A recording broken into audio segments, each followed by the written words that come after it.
Hi Pokefans, Harry here, and welcome to my breakdown of the Aim to Be a Pokemon Master episode, A Squad Worth of Passion. Now this episode is amazing. We have returning Pokemon that we haven't seen in a long time, and also there are so many callbacks to past Pokemon episodes. This episode is great. And this video will be breaking down all the hidden Easter eggs and details in this episode. But before we get into that, don't forget to subscribe, also leave a like and comment down below, and let's get in to the video. So of course, spoiler alert for the episode, A Squad Worth of Passion, as I of course will be going over the plot and all the little details in this episode, so spoiler warning for A Squad Worth of Passion.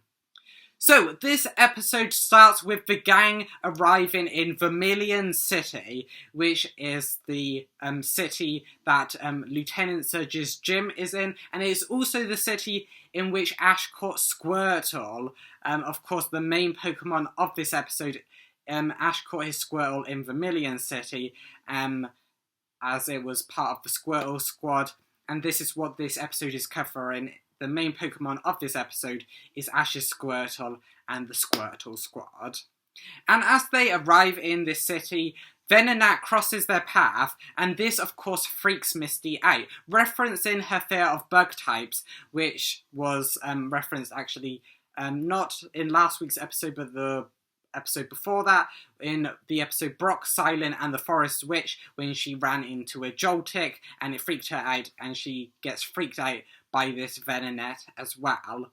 And actually, this Venonat plays a bigger role in this episode, as we see it later in this episode with a Spoink and Mokuhita messing around in this construction site that you actually can see in the background when we first see this Venonat crossing the gang's path. And we even come back to the Venonat, Spoink and Mokuhita later, as they are messing around in a warehouse where this fire starts, of course, when bringing in the Squirtle Squad, as of course they are the main force to combat a fire. And this is how we really get into the main point of that episode, but I will go over that later in the video. So, of course, with Squirtle and the Squirtle Squad being the main part of this episode, Ash and the gang hear about this show, and they see a poster which has Ash's Squirtle and the Squirtle Squad in this poster, and we first saw the Squirtle Squad in the episode Here Comes the Squirtle Squad, and it was actually the same episode in which Ash caught his Squirtle. So Ash and the gang decide, well, they like to go and see Ash's Squirtle again and decide to see the Squirtle Squad show. And then the intro plays, and in the Pokemon selection, it shows Ash's Hoenn team, and then it shows snippets of parts of them when they joined Ash's team, as it first shows Trico, which is Sceptile's pre-evolved form in the episode Trees a Crowd, which was its first appearance.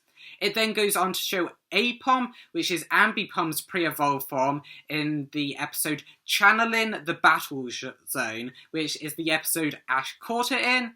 It also shows Glalie in Shock and Bonds, which was Glalie's first full battle after evolving from Snorunt. It also shows Swallow in the episode Solid as a Solrock, showing the first and only instance of Thunder Armor ever in the anime. It also shows Corphish in the episode Gone Corphishing, which is its first appearance, and it also shows Torkoal in All Torkoal No Play, which was again Torkoal's first appearance. So it basically shows early parts of bedtime travelling with Ash, and I think it's all kind of cool that they all have different openings. Like, sometimes Ash catches them in the first episode he sees them in, and sometimes it takes a couple of episodes with the Pokemon following Ash until he catches it, and it also shows Thunder Armor, of course, which is just something never seen before or since. It's just because it's just crazy, a Swallow with Thunder Armor. But back into the actual episode, Ash reveals he has returning Pokemon with him, and it is the starters. Ash reveals he has Bulbasaur, who is the Kanto grass starter, and he was first seen in the episode Bulbasaur and the Hidden Village, and his last major appearance was in the episode Gathering the Gang of Four, where he battled with Charizard, Squirtle and Pikachu, all Pokemon in this episode, against Pyramid King Brandon, so Ash could beat the Battle Frontier. And of course, his last minor appearance was in the episode Heroes Unite, where Ash returned home after beating Leon. And if you haven't been able to guess what Ash's other returning Pokemon is, it is of course the fire starter of the Kanto region, Ash's Charizard.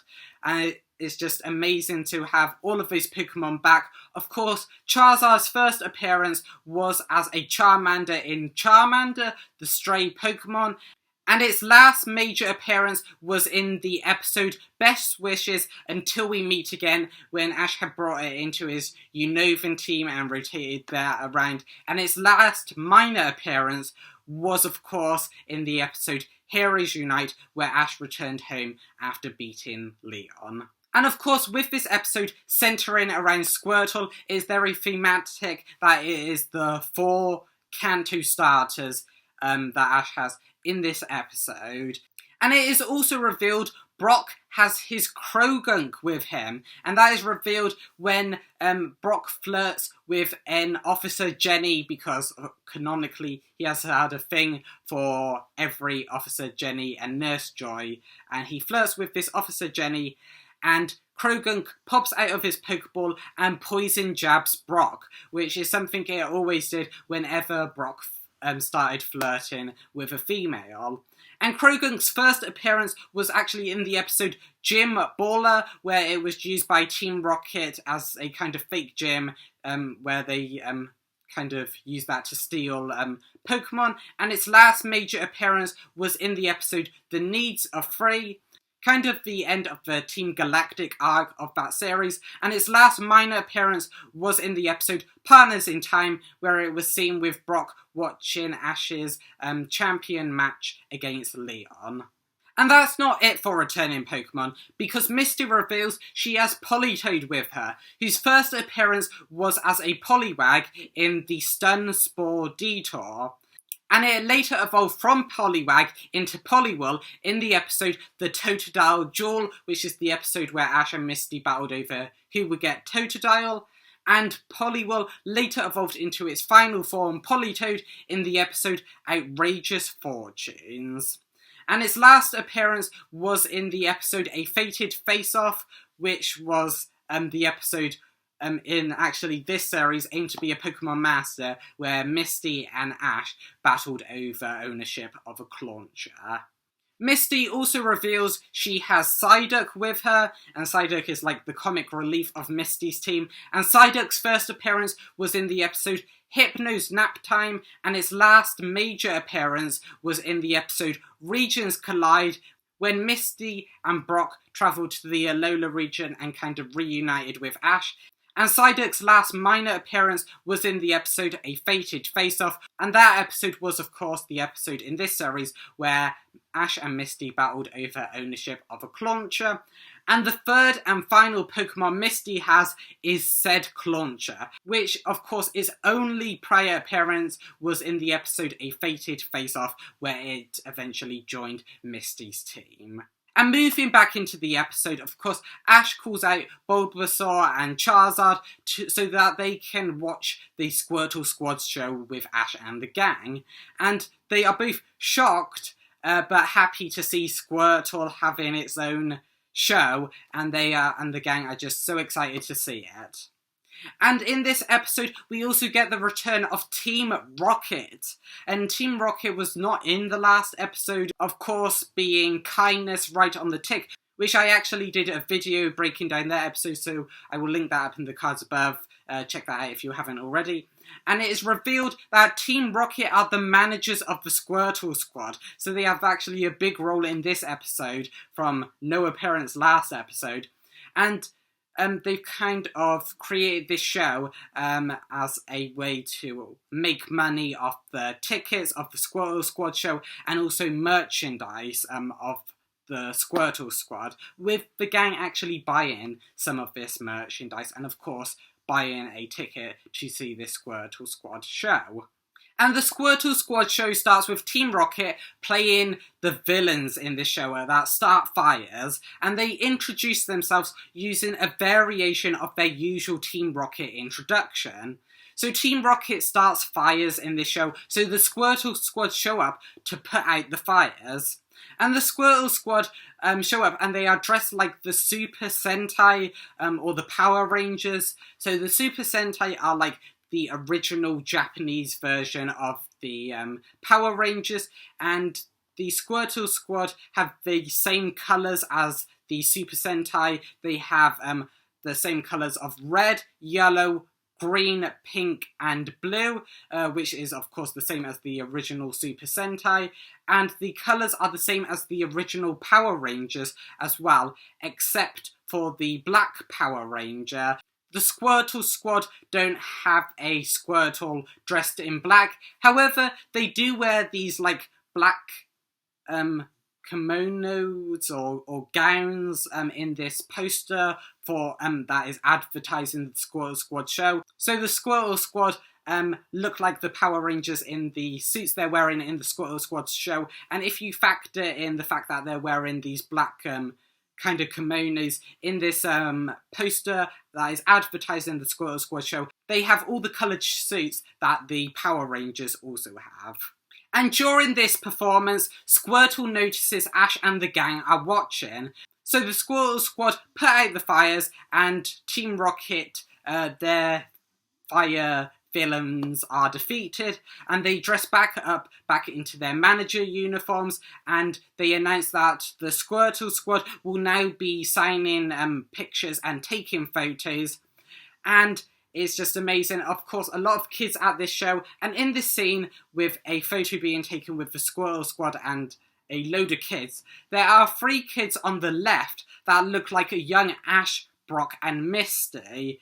They look very much like them, but of course, even younger versions.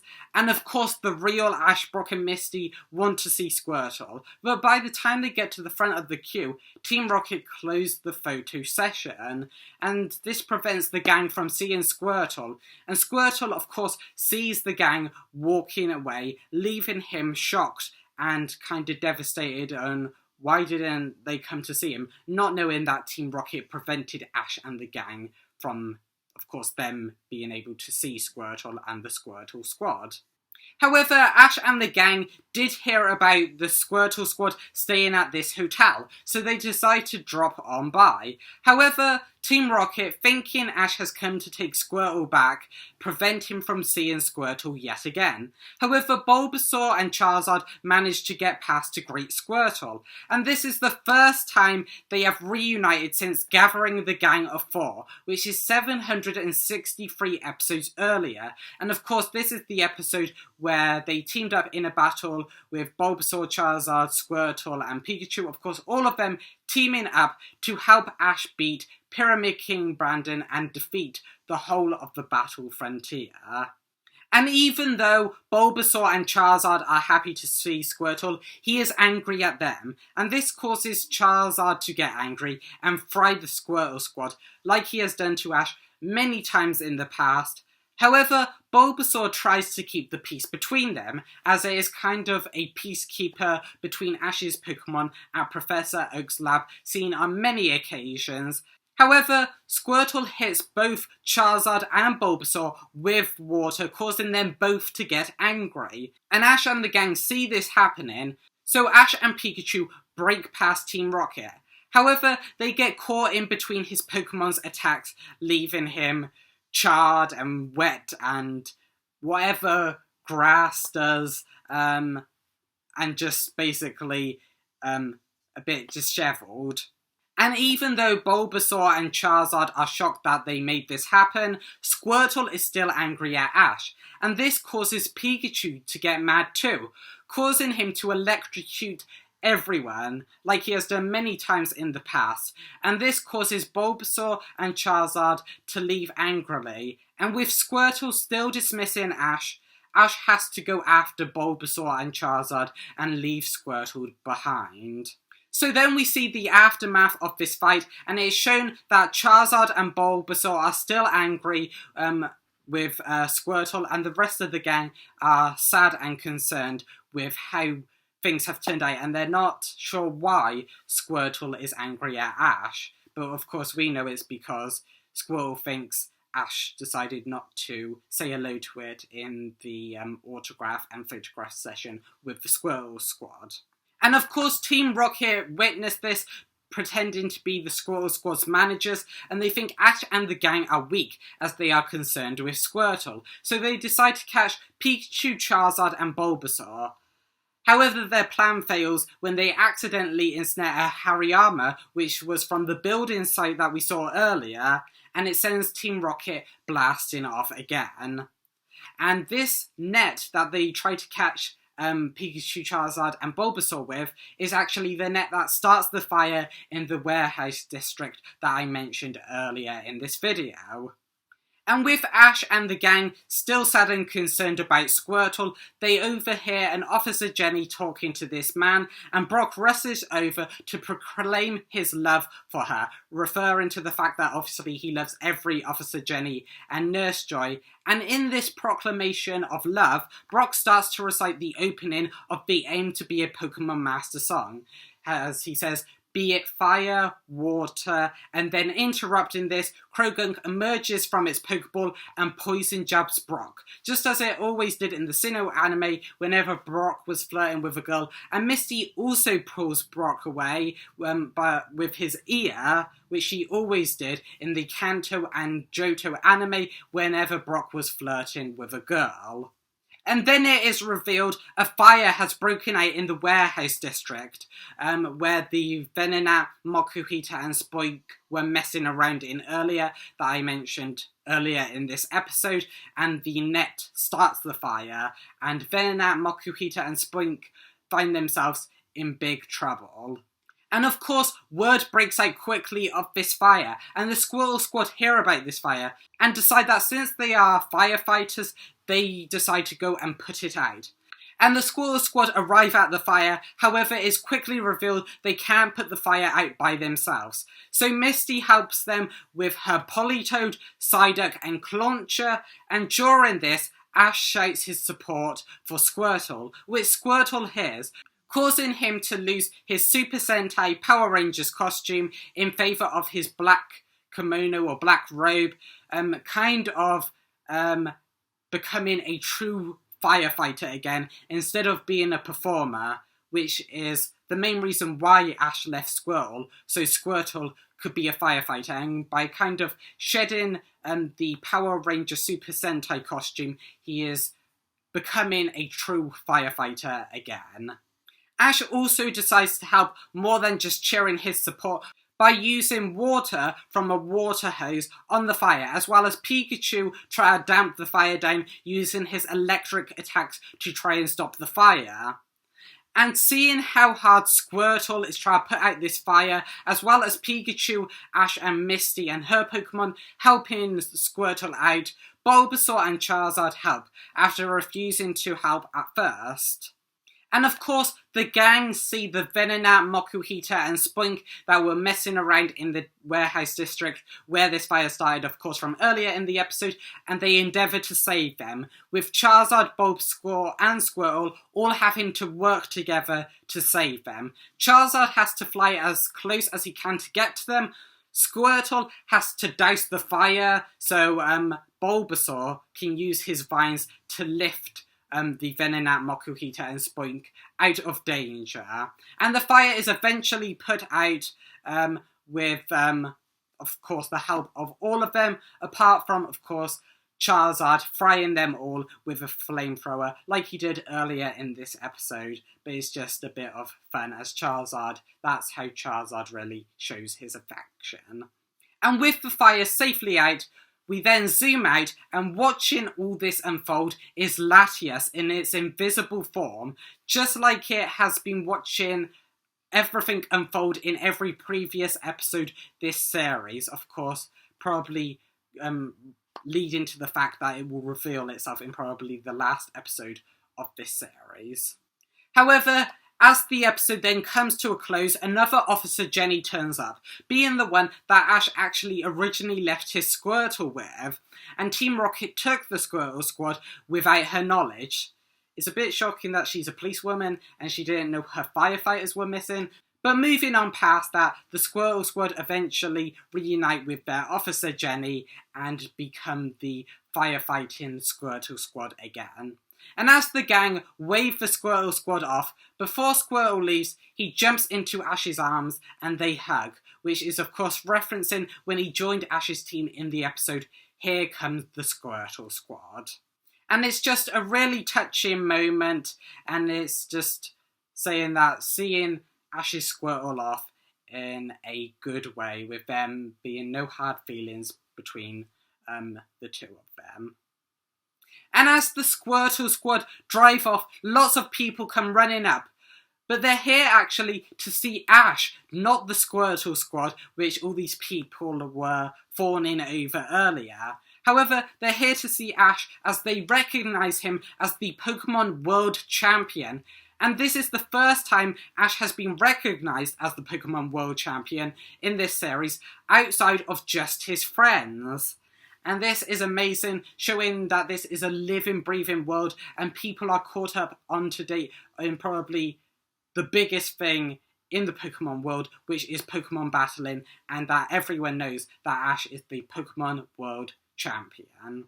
And then the outro plays, and it is the original Japanese outro, and it's just an amazing episode. And then we, of course, get a sneak peek of the next episode. We're looking at the same moon, where, kind of spoiler alert for that, it looks like Pikachu accidentally blasts off with Team Rocket.